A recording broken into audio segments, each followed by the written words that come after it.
Hey everyone, my name's Jay Real and I'm 59 years old and I live in San Clemente, California. Today is September, I think it's the 18th, 2023, and exactly 6 days ago I had a stroke. It seems weird for me to even say that because I've always had very good health, never been admitted to the hospital for any reason other than, having my wisdom teeth out or something minor, which isn't really being admitted to the hospital at all. So it seems very odd for me to even say that sentence, that I had a stroke, but I did. And here's how it happened. It was a normal day, nothing out of the ordinary. Went surfing and running and did my workout in the morning, went to work all day. Got home, went to bed about 9:15 like I do every night, and I woke up around a little bit after 11 p.m. and my right arm felt like it was asleep, like I couldn't move it. And that's happened a million times to me, and I'm sure a lot of you, where you just slept on your arm wrong and you roll over and 10, 15, 20 seconds later you're good. Well, 15, 20 seconds went by, a minute, 2 minutes went by, my arm was still asleep. So I started kind of thrashing around in different directions thinking I could wake it up. And then I noticed my leg was also asleep. And I thought, this is really weird. My entire right side is basically paralyzed. And it was at that point it occurred to me that I must be having a stroke. Classic signs of stroke are paralysis on one side of the body. So after 7 or 8 minutes of thrashing, I realized I should do something pretty quick here, because I know in the case of a stroke, time is of the essence. So I woke up my wife, she called 911. The rescue squad was there under 10 minutes, really, really fast. Fortunately, we're close to a fire station. Got this, Jay. Yeah. Yeah. See it.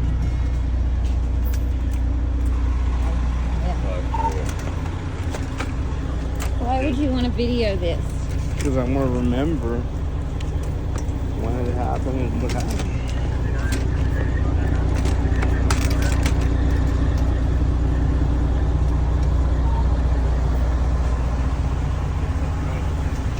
And they picked me up, and the first time I've ever been in an ambulance in my life, at 11:30, 11:45 at night, and I find myself just in this surreal state of riding to the hospital completely paralyzed on my right side, and the paramedics just trying to basically reassure me that I'll get help, and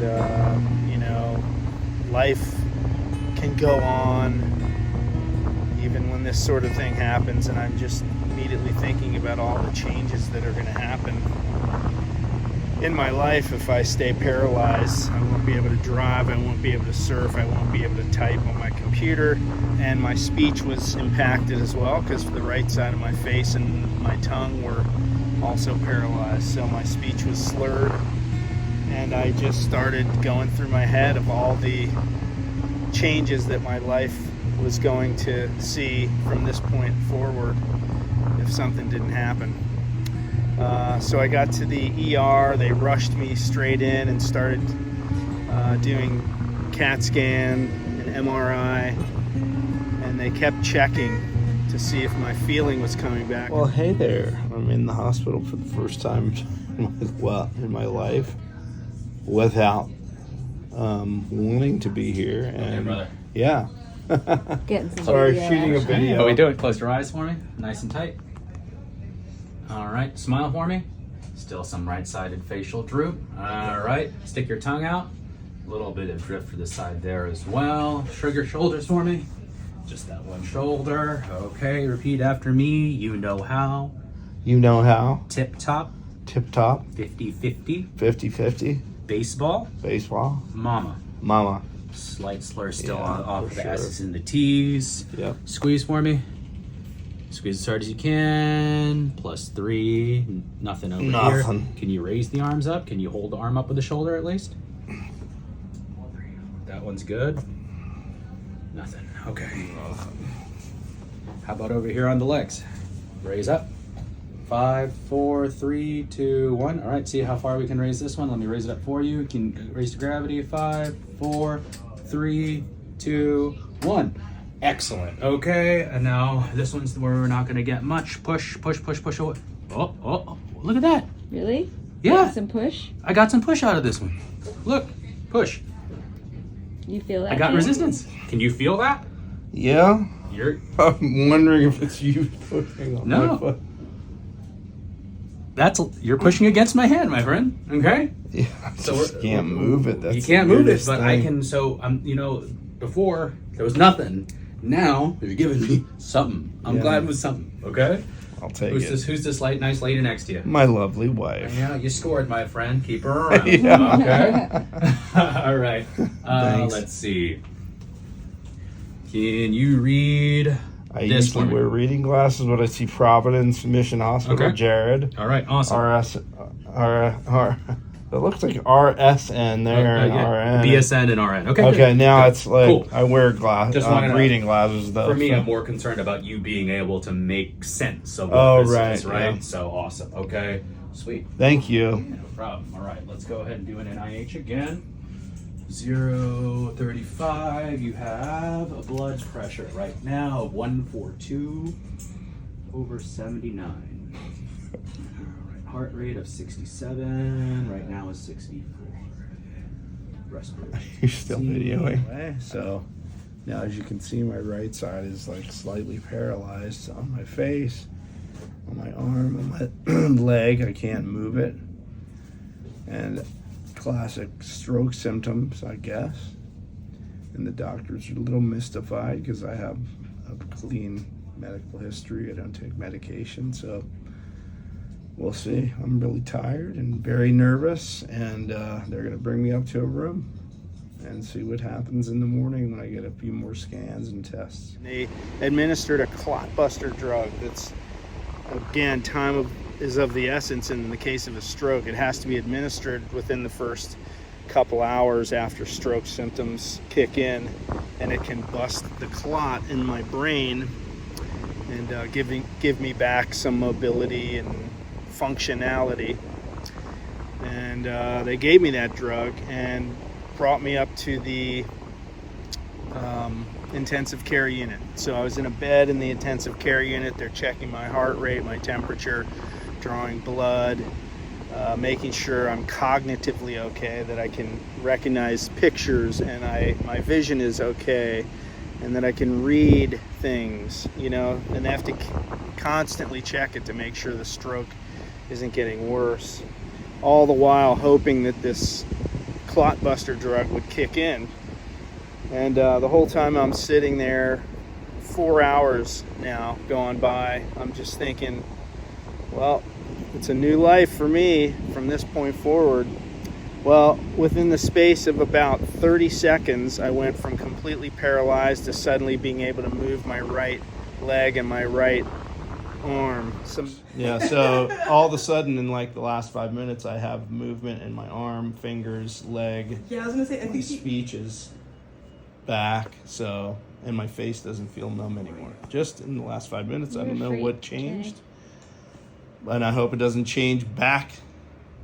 Okay, it's 5 o'clock and I'm leaving the ER. Jay's just heading in for MRI.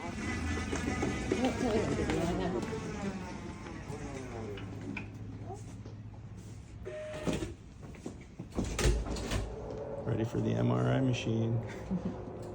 Maybe I'll play some Enya. Enya.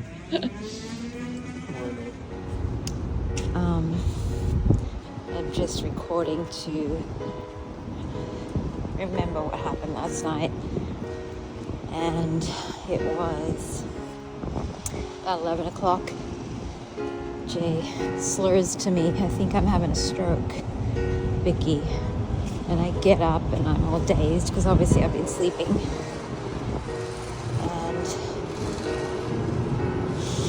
I say, should I call 911? Should I take you to the hospital? He's like, I think you should call 911. So I called 911.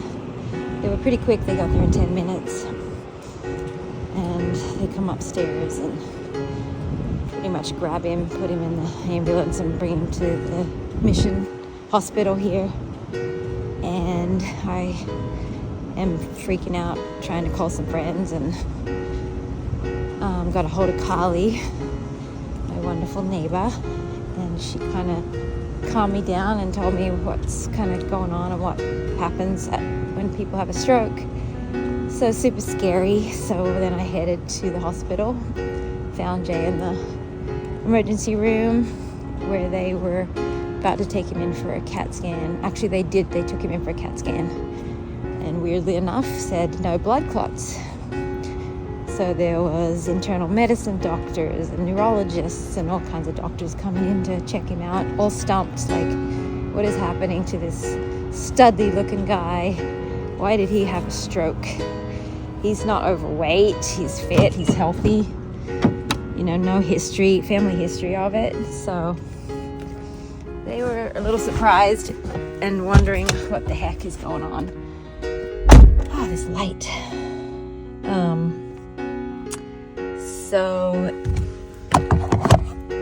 Jay had lost feeling in his right side, and his face was drooped, and he couldn't move his fingers, couldn't move his toes. He could move his elbow and lift from his hip, but that was it. And every 15 minutes they have to do this procedure where they have to have him identify pictures and say his name and date and have him move his legs and hands, and he couldn't move the right side. So here we are, moving up to ICU, maybe about 1 a.m. And then they continued to test his blood pressure and, do all the signs and tests again. And I think it was around 2:33, 3 a.m. when they came in again, and yet again, move your fingers, move your toes, lift your leg.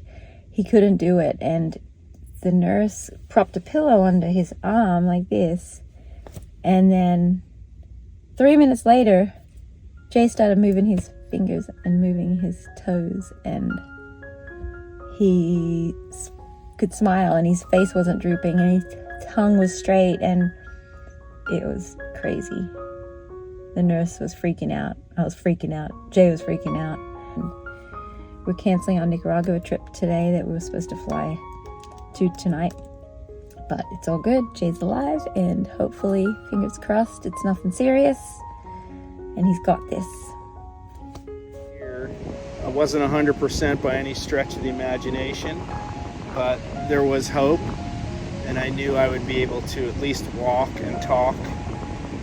I didn't know about anything else, though, because again, I didn't have full use of my right side. So the doctors continued a battery of tests over the next 3 days that I spent in the hospital. 2 of those in ICU and 1 in a regular hospital bed. And I would get up from my bed initially with the help of the nurse holding on to me with the belt, and I would make efforts to walk around the ward there, the stroke ward. The first steps were very tentative. They were awkward. I was dragging my right foot. I had to move very slowly and carefully place my foot underneath my body so that I was balanced. So each step was very carefully calculated effort for me. That just slowly improved over the course of the next 48 hours. Hey guys, Jay here. It's Thursday, and that means trash day at home. Hopefully my son put out the trash cans. I'm going on my second day in this hospital bed. I'm going a little nuts, but I appreciate all the kind words and thoughts and prayers and all that stuff for my recovery. I think I'm doing pretty well. I'm probably 85% on my right side here on my leg. So I'm expecting to be back in business by this weekend. I'm very hopeful, but hopefully I'll get out of here today or tomorrow at the latest and start to get back to my regular life. That's it from Mission Hospital ICU. They kept telling me that my level of fitness was the reason that I was recovering so quickly. I heard a whole bunch of things about my cholesterol, my blood pressure, and all those things. I've always had borderline high blood pressure, not high, but borderline for several years. So I don't know if that was a contributing factor or not. I don't have any stroke history in my family. There is some heart issues with the male side of my family, though, but they did several heart scans and things like that and didn't find anything wrong. So heart's good, just kind of a freak thing, and they still haven't figured out why I had a stroke. But anyway, I finally got out of the hospital on Friday, which was 3 days ago now, and just felt a lot of fatigue, like got fatigued really easily, but I made an effort on Saturday to go for a 3-mile walk, and then Sunday I went miniature golfing and did a bike workout and a weight workout. That's a bike in my garage, stationary bike. And today I woke up and decided I was going for a trail run hike. So I did about almost 5 miles on the trails, hiking, walking. Came back, did some weights, had lunch, went for a surf.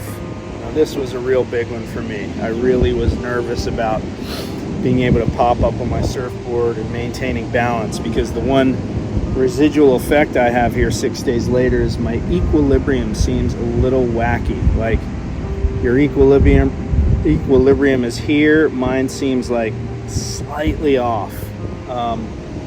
Not enough to make me dizzy or make me fall, but just enough to not quite feel right. So I was really concerned about surfing. I was hoping that I would be okay. Now, all the while I'm aware of the risks that I'm facing. People that have kind of smaller strokes, I guess this was a smaller one just based on my quick recovery, are always at risk for another stroke soon, not long after the first one. And most stroke victims, 1 in 4 will have another stroke at some point in their life. So my goal is to, do what I can to mitigate the risk factors. I'm taking 3 medications now to thin my blood, to lower my cholesterol, and there's a risk of bleeding if you get a deep cut. Of course, surfing, you're primed to get cuts from the bottom, from fins on a surfboard, that kind of thing. So, but I'm not going to stop living my life. Some people told me don't go surfing yet, it's too soon. I felt up to it. I felt ready for it. And the doctors told me over and over again that being fit is probably what saved me in this case and helped me to recover quickly. So I think the message I've gotten from this is I've gotten a second chance at everything, at my life, at the things I love, the people I love. Sorry.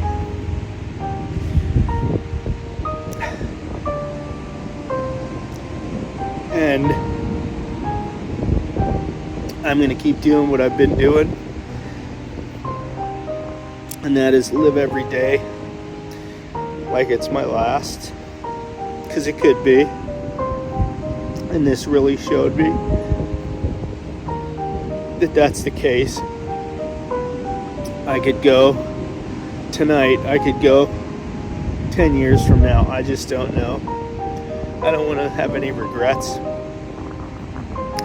And I want to say thanks to all my friends and family who reached out to me when I was in the hospital and wished me well. Again, this is all new to me. I've never had any major health problems, and I always felt the last several years like my time was going to come. I've had it too good for too long. Had really good health and good fortune, and I just felt like I was deserving of some bad fortune. Maybe that's a bad way to look at life, but that's kind of how I felt, you know? And this was my turn. So I'm not taking it for granted that I'm healthy and well right now, relatively speaking. So whether I live to an old age or not,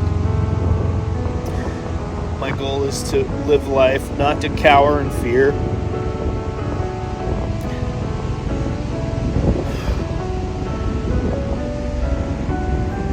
not to worry about what might happen.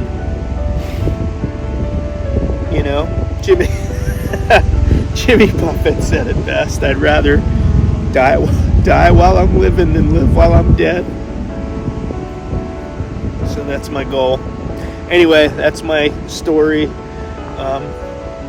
You can make a comeback if you have a physical setback, and you may not have the fortune of regaining use of all of your faculties, but use the ones that you have.